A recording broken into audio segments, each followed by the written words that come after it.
আমাদের বাংলাদেশের সাংবিধানিক প্রধানমন্ত্রী এখনো শেখ হাসিনা। এটাই হলো সারমর্ম এই আইনের ব্যাখ্যায়। সব সময় বাংলাদেশ আওয়ামী লীগ একদম প্রথম সারির শক্তি এবং তার সাথেই পশ্চিমারা কাজ করবে, এটাই আমি দায়িত্ব নিয়ে বলতে পারি।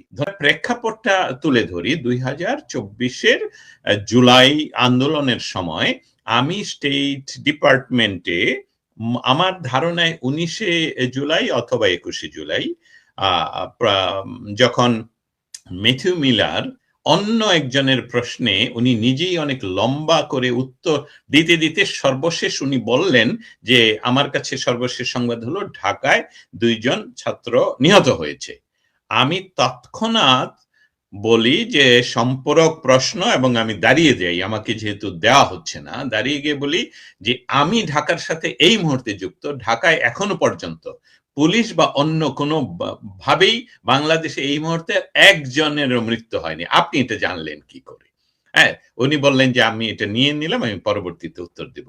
সেই বিষয়টাকে আমি কেন তুলে ধরলাম সেটা আপনাদেরকে আর বিশ্লেষণ করব না, তখনকার পরিস্থিতিটা কি এবং কারা বাংলাদেশকে এই যে সন্ত্রাসী, আমি ইউনুসকেও সন্ত্রাসী বলবো, নিয়ে এই ঘটনাটা ঘটালো। সেই পরিস্থিতি থেকে বাংলাদেশের বর্তমান পরিস্থিতিটা এরকম একটি পর্যায়ে যে বাংলাদেশের সাথে আমাদের যুক্তরাষ্ট্রের যে বাণিজ্যিক চুক্তির কথাটাই আমি মেনশন করব, এই চুক্তিটা করে ফেলেছেন। আপনারা সকলেই বলবেন, সব পৃথিবীর সকলেই জানে, যারা বিশ্লেষক তারাও জানেন, যেটা বাংলাদেশকে বিক্রি করে দেয়া, যেটা শেখ হাসিনা কখনোই করেনি, যেটা আমি মনে করি, আমি এটা মনে করি বলছি যে আমার হাতে প্রমাণ নেই বলে বলছি, কিন্তু আমি দৃঢ় বিশ্বাস করি যে বাংলাদেশ জন্মের পর কোন সরকারই এই ধরনের দেশকে একেবারে বিক্রি করার যে চুক্তি এটা করেনি, এমনকি এরশাদও করেনি। আমি ভুল হতে পারি, কেউ ভবিষ্যতে বলে দিলে আমি এটা সংশোধন করে নেব, কিন্তু শেখ হাসিনা ভারতের সাথে চুক্তিগুলো, এই আসিফ নজরুল, যাকে আপনারা সকলে, আই এম সরি এই ওয়ার্ডটা উচ্চারণের জন্য শার নজরুল বলেন, সে তো প্রমাণ করতে পারলো না তার এই দীর্ঘ মন্ত্রণালয়ে বসে যে শেখ হাসিনা দেশকে বিক্রি করে দিয়েছেন। কিন্তু আজকের যেই চুক্তি, সেই চুক্তিটাকে আমেরিকা বাংলাদেশকে সাথে রক্ষা করতে হলে তারা ইতিমধ্যে প্রতিদিন, আমার কথাটা আমি দায় নিয়ে বলছি, ওয়াশিংটন ডিসি থেকে বাংলাদেশে প্রতিদিন কাজ করা হচ্ছে যে বাংলাদেশের প্রায় 4 কোটি ভোটার যে রাজনৈতিক দলের, সেই দলটিকে বাইরে রেখে আজকের আলোচনার যে মূল কথা, যে আওয়ামী লীগের তৃণমূলকে যদি ফাউন্ডেশনকে ধ্বংস করে দেয়া যায় তাহলে শুধু নেতা দিয়ে তো একটি রাজনৈতিক দল চলবে না, সেই প্রচেষ্টা যে বাতিল, সেই প্রচেষ্টা যে হবে না, সেটা যে বাংলাদেশের মানুষ গ্রহণ করছে না, সেটা কিন্তু যুক্তরাষ্ট্র সহ পশ্চিমারা ইতিমধ্যে বুঝে ফেলেছেন, যার ফলশ্রুতিতে বাংলাদেশে কিন্তু এই সপ্তাহেও একজন যাচ্ছেন, বাংলাদেশে এই সপ্তাহেও আমেরিকা থেকে একজন যাচ্ছেন, আমেরিকান একজন সিনিয়র যেটাকে বলবো অ্যাম্বাসেডর বা দূত যাচ্ছেন বাংলাদেশে, এবং বাংলাদেশের প্রায় প্রতিটি জেলা বলছি, আপনারা আমার চেয়ে বেশি জানবেন যেহেতু বাংলাদেশে থাকেন, প্রায় প্রতিটি জেলায় মার্কিন দূতাবাস থেকে লোক যাচ্ছে, মানুষের সাথে কথা বলছে এবং জানতে চাচ্ছে। তার কারণটা হলো যে চুক্তিটা ডক্টর ইউনুস আমেরিকান হিসাবে করে দিয়ে গেছেন, সেটাকে সাস্টেইনেবল যদি করতে হয়, সেটাকে যদি দীর্ঘমেয়াদী ধরে রাখতে হয় আমেরিকার পক্ষে, তাহলে একটি রাজনৈতিক সরকার লাগবে যার জনগণের সাপোর্ট আছে। এখন আমি বঙ্গবন্ধু তনয়া শেখ হাসিনার, আমি ওনাকে বিশ্লেষণ করব না, আমি শুধু বলবো উনি সবসময় যেই কাজটি করেন, বাংলাদেশ ফার্স্ট, আমার দেশ প্রধান, আমি জীবনের তোয়াক্কা করি না, এটাই হলো ওনার মৌলিক ভিত্তি। অতএব যেই কাজটুকু অনেকেই চেষ্টা করছেন করতে, অনেকের অর্থ হলো হাজার হাজার মানুষ নয়, আমরা কিছু মানুষ যে চেষ্টা করছে, সেটা হলো যে বাংলাদেশ টিকে থাকবে আওয়ামী লীগের নেতৃত্বে, এবং আওয়ামী লীগ নেতৃত্বে থাকলেই সেখানে যে স্থিতিশীল পরিস্থিতি, উগ্রবাদ সবসময় আলটিমেট ক্ষতি করে আমেরিকার, এটা আমেরিকাকে আমরা বোঝানোর চেষ্টা করছি।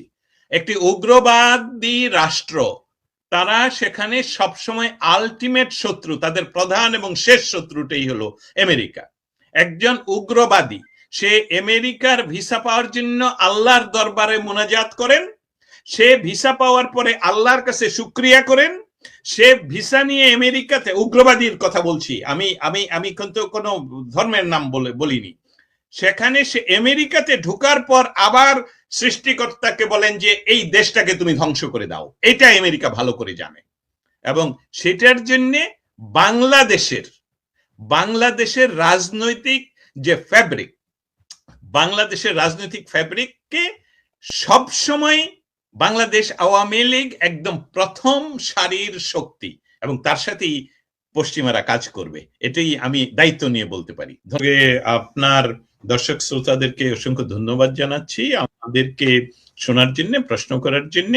এবং আজ এখন যে গুরুত্বপূর্ণ প্রশ্নটা, রাষ্ট্র এবং রাজনৈতিক দল, এবং রাজনৈতিক দলের তৈরির ইতিহাস সবগুলোতে গেলাম না। আমরা যখন একটি রাষ্ট্র ব্যবস্থা, কিংডম থেকে গণতান্ত্রিক রাষ্ট্র ব্যবস্থায় আসি, পশ্চিমা দেশগুলো, স্পেশালি আমি বলবো ইউরোপিয়ান দেশগুলো, কিন্তু সিম্বলিকলি তাদের রাজাদেরকে রেখে দিয়েছেন, কিন্তু রাজাদের তেমন কোনো শাসনাধিকারী নাই।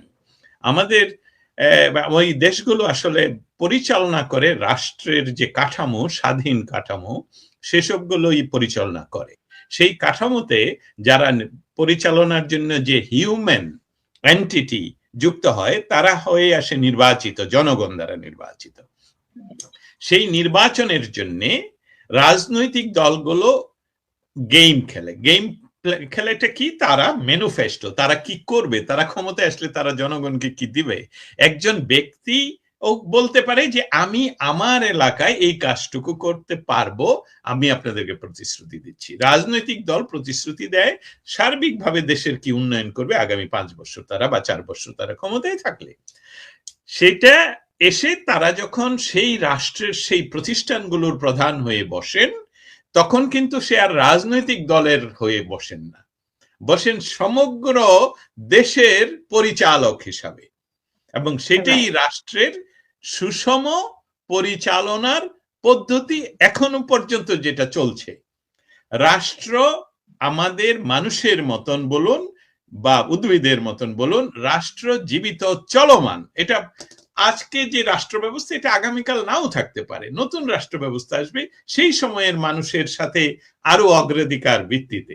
এখন রাষ্ট্রের সাথে যদি রাজনৈতিক দল, যাকে জনগণ ভোট দিয়ে ক্ষমতায় বসালো, সেটা যদি ওই দলের হয়ে পড়ে, তখন তো এটা সাংঘর্ষিক হবেই, সেটাই বাস্তবতা। সেটাই করেন বাংলাদেশের অন্যান্য রাজনৈতিক দলগুলো যখন ক্ষমতায় যায়, তখন আমরা দেখতে পাচ্ছি আজকের যে রাজনৈতিক দল তথাকথিত নির্বাচনের মাধ্যমে যে ক্ষমতায় বসলো, তারা কিন্তু বসেই এই যে অসাংবিধানিক বাংলাদেশের একটি সরকার তাদের দ্বারা তথাকথিত নির্বাচনে ক্ষমতায় বসলেন, তারা কিন্তু তাদের তৈরি করা অধ্যাদেশগুলো আইনে পরিণত করলেন। সবচেয়ে বড় কথা হলো বাংলাদেশ আওয়ামী লীগ নিষিদ্ধ, এই বিষয়টাকেও তারা করলো। অর্থাৎ রাষ্ট্রের, তারা এই দলটা রাষ্ট্রের মালিক হয়ে বসলো, এটা প্রমাণিত। আমরা মনে করেছিলাম, আমি দস্তগীর জাহাঙ্গীর মনে করেছিলাম স্পেশালি, যে এই সরকার তথাকথিত নির্বাচনে আসুক, তারপরেও তাকে 90 দিন সময় দেওয়া উচিত, দেখি বেটা কি করেন। কিন্তু এখন প্রমাণিত হলো আপনার এই প্রশ্নের, যে এই রাষ্ট্র আসলে, এই রাজনৈতিক দলটি আরেকটি উগ্রবাদী রাজনৈতিক দল, যেটা হলো বাংলাদেশের স্বাধীনতা সংগ্রামের বিরুদ্ধে পাকিস্তানি ফোর্সের অক্সিলিয়ারি ফোর্স হিসাবে কাজ করছেন, তাদের সহযোগিতায় দেশকে বেদখল করেছেন। অতএব রাষ্ট্র এবং রাজনৈতিক দল এক হয়ে গেল এখানে বাংলাদেশের, যার ফলশ্রুতিতে এখন আপনার বোন চাকরি হারায়, আমি প্রতিবাদ জানিয়ে যাচ্ছি, এবং আমার প্রথম সুযোগে এটা স্টেট ডিপার্টমেন্টে উঠানো হবে, আমি নামটা পরে সংগ্রহ করে নেব।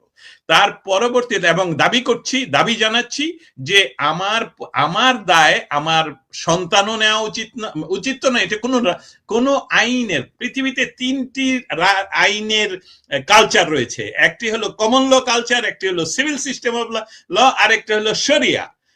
কোনোটাতেই আমার যে দায় আমাকেই নিতে হয়। আমার যদি সেটা শিশু না হয়, সেটা আইনে তার যদি অধিকার না জন্মায়। অতএব এসবগুলো হলো বেসিক, সেই বেসিকটাই বাংলাদেশে এই ডক্টর ইউনূস নষ্ট করে দিয়ে গেছেন। বেসিক বাংলাদেশের সমস্ত আইনের যে মূল ভিত্তি, মিনিমাম ভিত্তি, সেটা উনি ধ্বংস করে দিয়ে গেছেন, যাতে করে আমরা আগামী 100 বছরে ওইটা ঠিক করতে না পারি। যার জন্য সে আমাকে যদি এই মুহূর্তে আপনি আমার ফ্রন্ট লাইনে নিয়ে আসছেন, আপনি কিন্তু ইচ্ছা করলে আমাকে এখন ব্যাকস্টেজে নিতে পারেন, আমি তখন আপনাদেরকে দেখবো, কিন্তু ব্যাকস্টেজে আমাদের যিনি পরিচালনা করছেন তিনি ইচ্ছা করলে আমাকে সরিয়ে দিতে পারেন। ডক্টর ইউনূস এই কাজটা করার চেষ্টা করছেন এখন। কিন্তু আমি মৌলিক কথায় আবার ফিরে যাই, যে প্রশ্নটা ব্যারিস্টার নিজম মজুমদার সংযুক্ত করলেন। পশ্চিমা বিশ্ব ইতিমধ্যে জেনে গেছে যে বাংলাদেশের এই বিষয়টা আসলে এইভাবে চলবে না। সেখানে চলতে হলে, রাষ্ট্রকে চালাতে হলে, বাংলাদেশের যে সবচেয়ে বেশি মানুষ যে রাজনৈতিক দলের সাপোর্ট করে, যেই রাজনৈতিক দলের প্রতি শুধু সাপোর্ট না, তারা এটাকে ধারণ করে, তাদেরকে বাদ দিয়ে এই রাষ্ট্র তো পরিচালনা করা সম্ভব হবে না। ব্যারিস্টার নিজুমদার যে আরেকটি বিষয়, মানে আমি বলবো যে আমারও ছিল, মানে পারিল এটা কেমন সেটা জানতে। Thank you so much.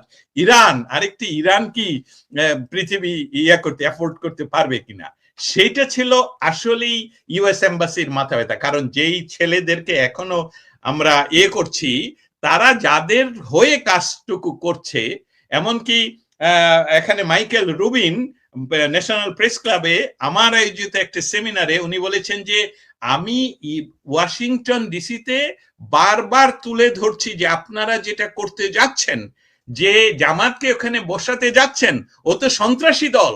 এই দল ক্ষমতায় গেলে তো আরেকটা ইরান বসবে, সেখানে আরেকটা ইরান হয়ে বসবে, যেটা আমরা আবার ইরানকে আমরা মনে করেছিলাম যে আমরা যে কোনো সময় ইরান দখল করব, ইরান ধ্বংস করে দেব, অমুক করে দেব, তমুক করে দেবো। এটা তো হচ্ছে না, কখনই ঘটাতে পারছি না, এটা 55 ইয়ার্স। সেখানে আমি সেদিন ওনার সাথে বলেছিলাম যে আপনি যেটা বলছেন, আপনি এটা গবেষণা করেন। আমি একজন জার্নালিস্ট হিসেবে আমি দেখতে পাচ্ছি দুইটা উদাহরণ। প্রথম উদাহরণ হলো দ্বিতীয় বিশ্বযুদ্ধের পর ইলেকশনের মাধ্যমে, নির্বাচনের মাধ্যমে কমিউনিস্টরা ক্ষমতায় আসে ইস্ট ইউরোপে, একদম গণতান্ত্রিক নির্বাচনের মাধ্যমে। কোন ধরনের রেভলিউশন হয়েছে বলশেভিক রেভলিউশন ইন রাশিয়া, কিন্তু ইউরোপের যে, আমি যেমন চেকোস্লোভাকিয়াতে ছিলাম 18 বছর, সেই ইতিহাস তো আমি জানি, সেখানে আমি আইনশাস্ত্র নিয়ে মাস্টার্স করি। সেই ইতিহাসটা হলো এই যে একটি নির্বাচনের মাধ্যমে দ্বিতীয় বিশ্বযুদ্ধের পর এই হাঙ্গেরি সহ চেকোস্লোভাকিয়া, এই রাষ্ট্রগুলোতে, বুলগেরিয়া, এই রাষ্ট্রগুলোতে, পোল্যান্ড রাষ্ট্রগুলোতে কমিউনিস্টরা ক্ষমতা দখল করে। তাদেরকে ক্ষমতাচ্যুত করতে 55 ইয়ার্স অপেক্ষা করতে হয়েছে, ওভার 50 ইয়ার্স। আর ইরানকে তো এখনো চেষ্টা করে যাওয়া হচ্ছে।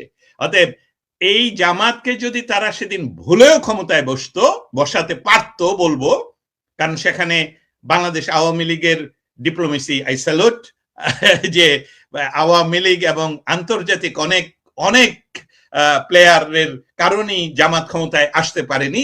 তাহলে তারা গণতান্ত্রিক উপায়ে, গণতান্ত্রিক কোনো নিয়মে খেলতো না। তারা প্রথমেই সমস্ত মুক্তিযোদ্ধাদেরকে ফাঁসি দিতে, হত্যা করতো দেশবিরোধী হিসাবে।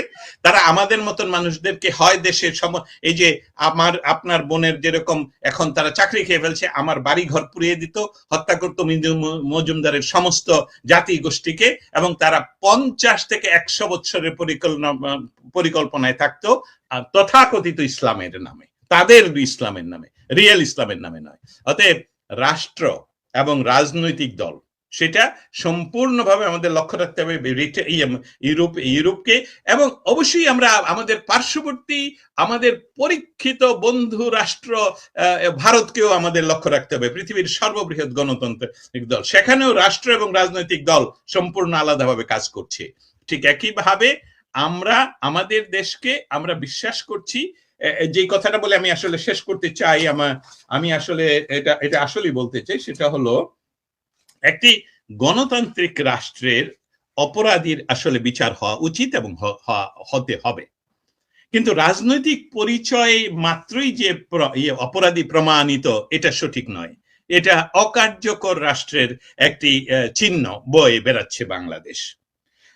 একটি দলটিকে নিপীড়নের বিরুদ্ধে দাঁড়ানোর পাশাপাশি আমি আওয়ামী লীগের কথা বলছি, আমাদের দলের বাংলাদেশ আওয়ামী লীগের গত 15 বৎসরের তারা রাজনৈতিক ক্ষমতা থাকাকালীন সময়ে দেশের এত উন্নয়নের পরেও একটি বিরাট গোষ্ঠী যারা জেনজি বলা হচ্ছে, তাদের ভেতরে কেন এই ধরনের উগ্রবাদের সঞ্চার ঘটলো সেটাকে আমাদের খুঁজে বের করতে হবে।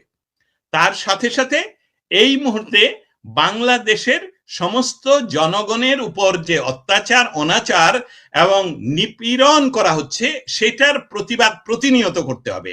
আরেকটি ছোট্ট ঘটনা তুলে ধরি, যেটা আমাদের বন্ধুরা ঢাকার একটি অঞ্চল থেকে জানিয়েছেন যে তারা সেখানে স্থায়ী বাসিন্দা 50 ইয়ার্স ধরে।